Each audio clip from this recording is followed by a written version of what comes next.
So we begin with topic number one. What if? Marvel's What If, the animated anthology series. And let me tell you, Greg, there was an idea to bring together a remarkable group of people. There was. So they started getting murked up by an unknown killer. Tony Stark, Thor, Clint Barton, Bruce Banner, and Natasha Romanoff are all killed in a mysterious way. And Nick Fury is left to deal with the fallout, including retribution from Asgard in the form of Loki himself. Due to the final clue given before Natasha was murdered, he realizes the villain is none other than Hank Pym, ravaged and driven mad by the death of S.H.I.E.L.D. agent Hope Van Dyne. Hank, in the yellow jacket suit, attacks Fury, only to be thwarted by the uneasy alliance of Loki and Fury, Nicholas J. Episode 3 of What If? It was crazy. Like, and we were talking about, like, we hope this gets crazier or whatever. You know, every episode is like another level of crazy. I don't watch the previews for these. I don't want to know what episode I'm getting at all. I want to, like, I put it on very early Wednesday morning, either right before my run or right after my run. I watch it. This episode flew by, number one. It was so fast. It was funny to me how quick it was, but it was just, okay, let's just kill all the Avengers. Yeah. And it was like a good idea. The way I wasn't sure, you know, obviously we weren't sure until it was, until we've realized it's Hank Pym. But it was a cool way to do it, because you're like, who could this be? You know, all these things going awry that just normally would not go awry with these Avengers. And so I thought it was an interesting episode. It was like, it wasn't fun. Like, I thought the first two were fun. This one was more like kind of intense, and it had funny moments, but it was sort of funny to me. It's like, I love the Tony Stark sitting on the donut. I thought that was funny. And there were, of course, like funny moments. Like I said, the whole Thor thing was really funny. Yes, very funny. But it was just like, oh, this is sort of weird. They're just all dying. And then, it's the way it ends up is, funny with Captain America and Captain Marvel. But that's just, it was not what I was expecting. I like not watching a preview. I like not knowing at all what to expect. So I don't even formulate a plot. So I like the direction this goes. I feel like each episode is a little bit better so far, for me at least, just because this one was just so off the wall crazy. Right. Yeah.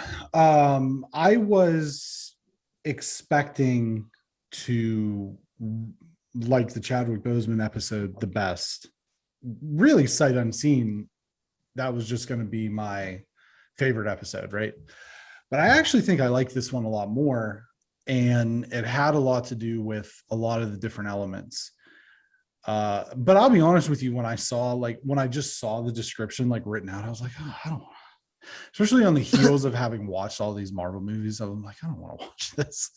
But I buckled down and I watched it, and I actually really enjoyed it. And I think that part of it was the humor really hit in this, and it was all kind of just focused on like how pretty Thor is.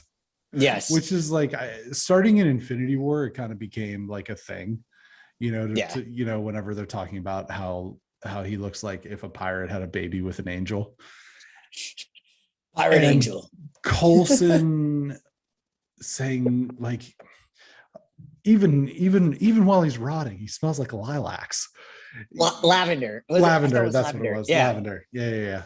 And then, like, when he ends that scene, he smells again too. That was it was a good Coulson episode, because he does his passwords like "I love Cap" or something like that. Yeah, it was like really funny. Steve. Yeah. That.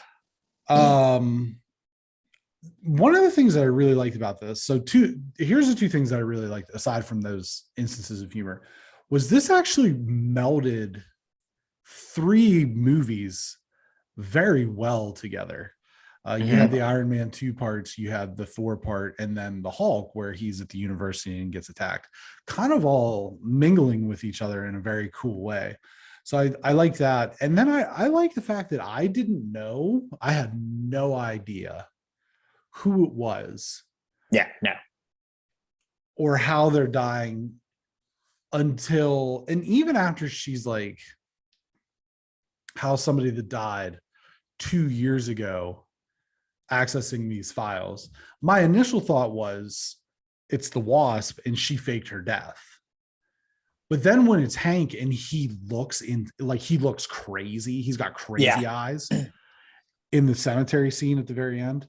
I thought it was a nice touch that they brought in like not only did they bring in Loki, but they brought in like Lady Sif and the Warriors 3 and the Destroyer and the whole Asgardian army and everything. And him like posing like he wants revenge, but we all know Loki could give a shit less about what happened to Thor. So that was kind of amusing. But I liked this episode because it wasn't like over the top funny like the second episode was, but it also wasn't completely predictable like the first episode was. So I think that this was definitely a step in the right direction. Yeah, I thought the action was good. The animation, I love the animation of this show. I love the animation. Slick. Yeah, it looks super cool. That is one of the things about this is like you're just excited to watch it because it does look cool. It's funny that I mean, you know, I don't know if we want to compare it to the live action stuff, but it's cool that they decided to do this kind of after 3 series instead of maybe in the middle or whatever. Right. You know, of the big original 3 like series of this. I mean, I haven't been disappointed yet. It was like they kind of knew to start it with the easy way out with Captain America, I think is like the easy storyline. And then the rest of them get a little weirder each time. And yeah, I'm very stoked about what is going to be in the future for this. Cause I really think it's going to be a lot of fun and pretty gnarly. Yeah. I think it just gets, like I said last week, I think it just gets weirder and weirder. And I think that's going to be like pretty excellent moving forward. I saw something, and this is sort of tangential, but I saw a rumor online, and if it's true, then I'm going to be just 110%, just maybe even just done with Marvel. And it was like, high-ranking leakers say that the villain of Doctor Strange in the Multiverse of Madness is going to be Wanda, which we kind of knew that, right? Yeah. But that she fights Professor X and that she fights Captain Carter from the What If. I don't want like they've said, like this is canon, because of the multiverse thing or whatever. I do not like, you want to say that, that's fine, but these characters need to stay in these shows. Yeah. We don't need that bleeding into the actual continuity.